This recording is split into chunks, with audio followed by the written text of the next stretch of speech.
Lo has oído, ¿verdad? Dicen que la economía está creciendo, que el desempleo baja y que la inflación está bajo control, los números se ven bien y las noticias suenan prometedoras. Pero entonces, ¿por qué sientes que cada mes tienes menos en el bolsillo? ¿Por qué trabajas más pero nunca alcanza? ¿Por qué esa vida sencilla de hace 10 años ahora parece un lujo inalcanzable? La verdad es que este sistema no reparte la riqueza, la concentra arriba, y tú formas parte de esa mayoría silenciosa que sostiene todo, sin recibir casi nada a cambio. Y justo de eso se trata este video, de entender cómo es posible que un país se vuelva más rico mientras su gente se empobrece, de mirar más allá de los titulares, de descubrir qué ocurre en las profundidades, quién gana realmente y quién está pagando el precio. No vengo a darte solo preguntas, sino también realidades que se ocultan bajo un lenguaje técnico, y que aquí vas a escuchar de forma directa, sin adornos, porque solo entendiendo cómo funciona este sistema podrás empezar a liberarte de él. Y si decides quedarte hasta el final, vas a descubrir por qué tu sueldo ya no alcanza, cómo las tarjetas de crédito están diseñadas para enriquecer a los bancos y no a ti, y lo más importante, cómo dejar de jugar perdiendo siempre en un sistema que no fue hecho para que tú ganes. Sección 1. ¿De verdad España se está haciendo más rica? España habla de crecimiento. Los titulares mencionan recuperación, turismo récord, beneficios empresariales y un Producto Interior Bruto que no deja de subir. Pero cuando miras a tu alrededor, esa narrativa no encaja con la realidad que vives. Y entonces surge la pregunta, simple pero incómoda. ¿España realmente se está haciendo más rica o solo se están enriqueciendo algunos? Porque una cosa es que el país crezca, y otra muy distinta es que ese crecimiento llegue hasta ti. El PIB, esa cifra que tanto se menciona, lo suma todo sin preguntar a quién beneficia. No distingue si esa riqueza se reparte o si se acumula. Si un fondo extranjero compra miles de viviendas en Madrid, el PIB sube. Si una empresa despide trabajadores pero mejora sus márgenes, el PIB también sube. Pero, ¿tu vida mejora? El crecimiento económico no es sinónimo de bienestar. Y en los últimos años, España ha crecido, sí, pero también ha crecido la desigualdad. Mientras algunos acumulan propiedades y activos, millones de personas apenas llegan a fin de mes. Las cifras oficiales sonríen, pero la economía real, la tuya, no aguanta. Más del 50% de los hogares no puede afrontar un gasto inesperado. 1 de cada 5 trabajadores es pobre, aunque tenga empleo.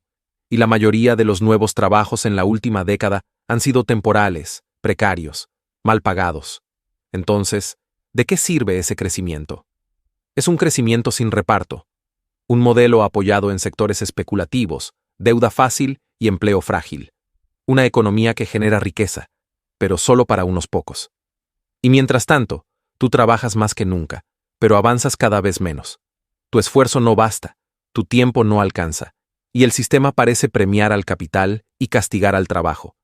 España no es una excepción, esta paradoja se repite en muchos países, pero aquí se ha normalizado tanto que ya casi no se cuestiona. Sí, crecemos, pero mal. Sí, crecemos, pero separados. Y eso no es un éxito, es una alerta. Porque si ese crecimiento no mejora tu vida, entonces ¿a quién está beneficiando realmente? Sección 2. La nueva desigualdad. ¿Por qué los ricos se hacen más ricos y tú no avanzas? Durante años nos dijeron que el esfuerzo tiene recompensa, que si trabajas duro, progresas.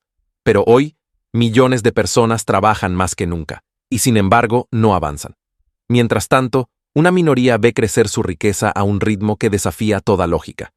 Esto no es casualidad, es diseño. La nueva desigualdad ya no se basa solo en salarios distintos. Va mucho más allá. Tiene que ver con el acceso a activos, a información, a redes, a tiempo libre. Mientras tú cambias horas por dinero, otros multiplican su dinero sin mover un dedo. Y eso cambia todo. Los datos lo confirman. En la última década, los más ricos han duplicado su patrimonio. Los precios de la vivienda, la energía y la educación suben sin parar. Pero los sueldos reales, ajustados a la inflación, apenas han crecido, o incluso han bajado. Esta desigualdad no es solo económica, es también de oportunidades, de salud, de estabilidad. Hay quien puede planificar su futuro con calma, y hay quien sobrevive día a día, con ansiedad constante. ¿Y sabes qué es lo más perverso? Que el sistema te culpa a ti. Te dice que no ahorras porque no sabes organizarte, que si no avanzas es porque no te esfuerzas lo suficiente, que si no tienes es porque no lo mereces. Pero no es verdad. No estás fallando tú. Es el sistema el que está amañado. Cuando una economía permite que el 10% acumule lo que el 90% apenas imagina, cuando trabajar no garantiza vivir con dignidad, cuando el mérito no compensa como antes, entonces ya no hablamos de mérito, hablamos de privilegio. La nueva desigualdad es silenciosa, pero está en todas partes. En la brecha digital, en el tiempo que no tienes, en la deuda que arrastras, en las decisiones que no puedes tomar porque simplemente no puedes permitirte el lujo de elegir. Y mientras tanto, se nos pide que aguantemos, que seamos pacientes, que no nos quejemos. Pero la paciencia tiene un límite. Y ese límite, para muchos, ya llegó. Sección 3. ¿Quién define el valor del trabajo? Durante mucho tiempo nos enseñaron que el trabajo era el camino al progreso. Trabaja, esfuérzate, sé puntual, cumple las reglas, y algún día lo lograrás. Pero hoy, esa promesa está rota. Miles de personas cumplen con todo lo que el sistema les pidió. Trabajan largas horas, tienen estudios, pagan impuestos, y aún así, no llegan a fin de mes, no pueden ahorrar, no se sienten seguros. Entonces, ¿qué pasó? ¿El trabajo perdió su valor o simplemente lo están depreciando? Porque si miras con atención, verás que ya no se paga por el esfuerzo, sino por el poder de negociación, no por lo útil que eres, sino por lo fácil que es reemplazarte. En este sistema, un influencer puede ganar más en una semana que un maestro en un año. Una empresa tecnológica vale más que cientos de hospitales. Y alguien que especula con acciones es considerado más valioso que quien cuida personas. El trabajo productivo, el que sostiene la vida cotidiana, es cada vez más invisible. Limpias, enseñas, curas, transportas, atiendes. Y sin embargo, tu salario no refleja lo esencial que eres. Y mientras tanto, los beneficios de las grandes empresas no paran de crecer. ¿Cómo es posible? Porque el valor que generas tú no siempre te vuelve a ti. Esa es la verdad incómoda. Muchas veces, trabajas para enriquecer a otros. Tu tiempo, tu energía, tu salud, convertidos en ganancias, que no te pertenecen. Antes, el trabajo era una vía de ascenso. Hoy, para muchos, es una jaula. Y lo más duro es que aún nos culpan. Nos dicen que no prosperamos porque no nos esforzamos lo suficiente, cuando en realidad lo que no funciona es el modelo que pone precio a todo, menos a la dignidad. Por eso, la pregunta ya no es solo cuánto trabajas, sino quién se queda con el valor que tú creas. Sección 4. El nuevo juego del dinero. Durante siglos, el dinero fue una herramienta para intercambiar valor. Trabajabas, ganabas, comprabas. Simple, tangible, comprensible. Pero hoy, el dinero ya no es solo billetes y monedas. Es deuda, es especulación, es promesa, es algoritmo. Y su funcionamiento ha dejado de ser transparente para convertirse en un juego complejo, donde casi nadie entiende las reglas. La mayoría piensa que los bancos prestan el dinero que otros depositan. Pero la realidad es más inquietante. Los bancos crean dinero de la nada cada vez que conceden un préstamo. Sí, lo leíste bien. Cuando pides una hipoteca o un crédito, ese dinero no existía antes. Se crea en ese instante, con un clic. Y luego, tú pasas años devolviéndolo, con intereses. Ese sistema alimenta un ciclo constante de deuda. Necesitas crédito para estudiar, para vivir, para emprender, para sobrevivir. Y cuanto más usas ese crédito, más dependes de él. Y cuanto más dependes, más poder tienen sobre ti. Los que controlan el dinero no solo controlan la economía, también influyen en gobiernos, en políticas, en decisiones que te afectan sin que tú las votes.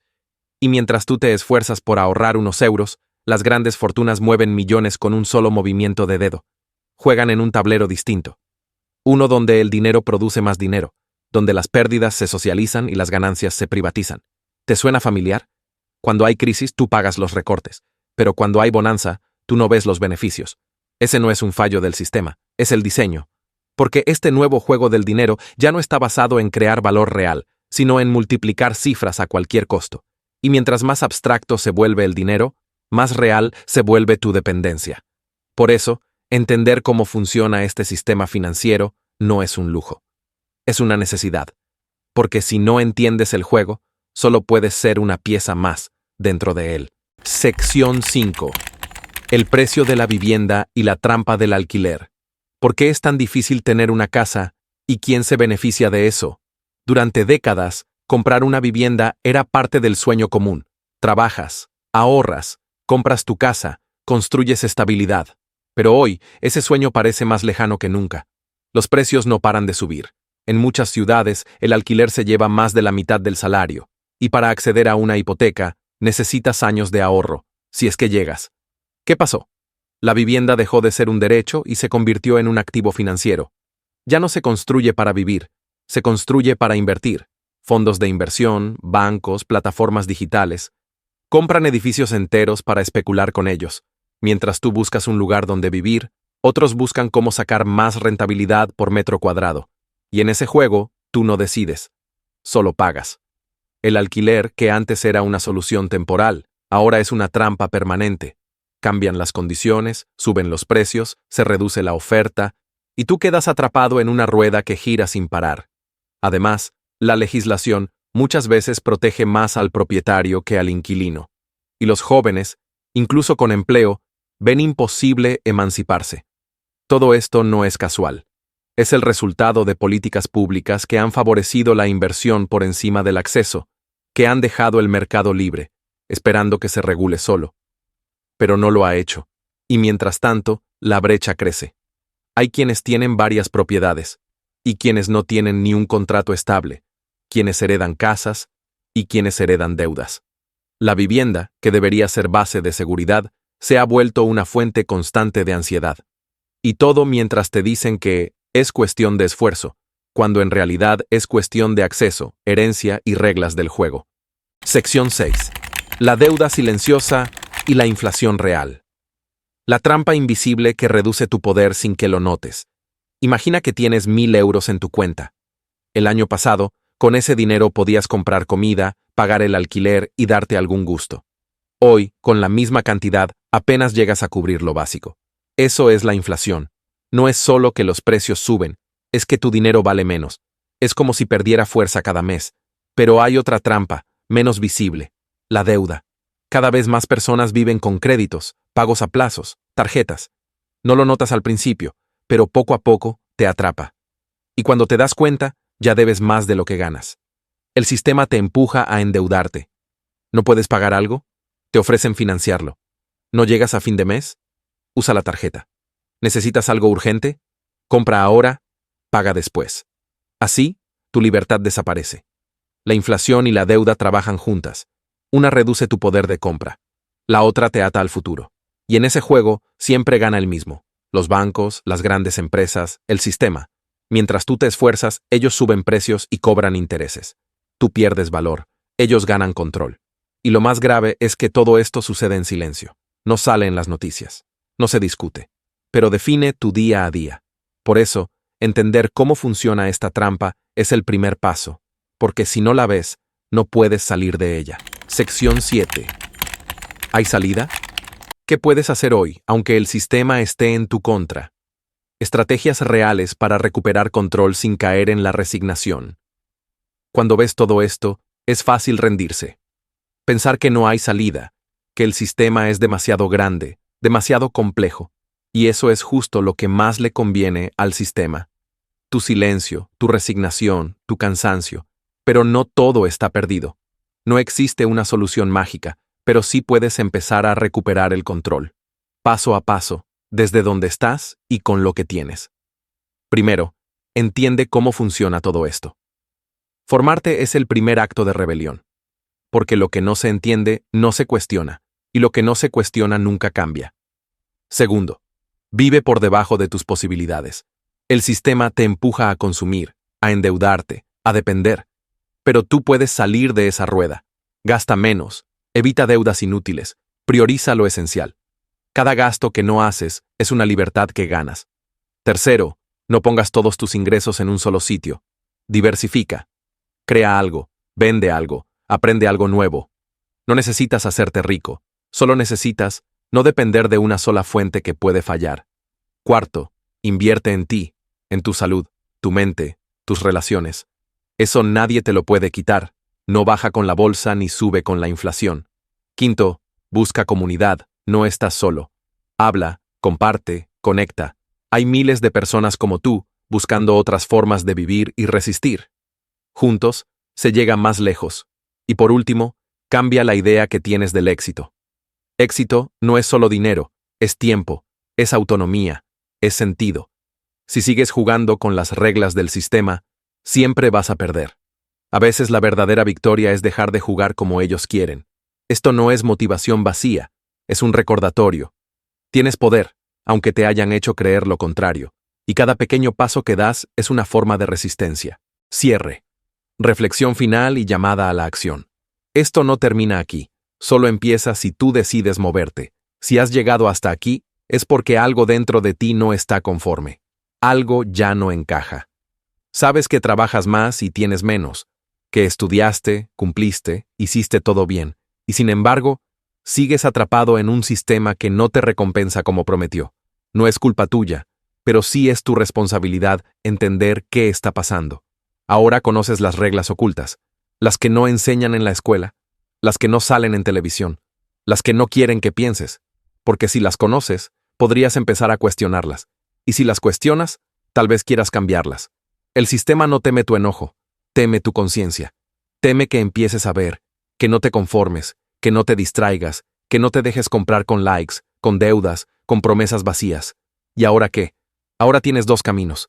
Volver a lo de siempre, olvidar lo que escuchaste, decirte que exageramos, hacer como si nada, o puedes elegir el otro camino, el más difícil, el menos transitado, el que no tiene atajos pero sí dirección. Puedes hablar con otros, compartir este mensaje, preguntar, leer, unirte, crear, resistir, construir algo distinto.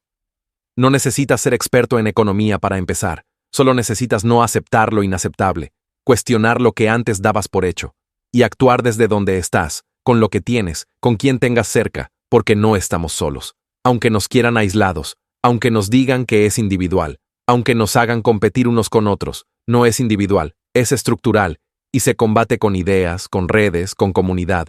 Hoy, el primer paso ya lo diste. Escuchaste, sentiste. Te removiste por dentro. Eso vale mucho más de lo que parece. Pero si esto queda solo en ti, no cambia nada. Si lo compartes, si lo discutes, si haces preguntas, si dices basta, entonces sí. Entonces sí empieza a cambiar. Porque cambiar no es hacer una revolución de golpe. Es abrir grietas, es sembrar dudas, es encender conciencia, y si este video logró eso, aunque sea un poco, entonces cumplió su propósito. Gracias por escuchar, gracias por pensar, gracias por no mirar hacia otro lado. Esto no fue un final, fue un comienzo.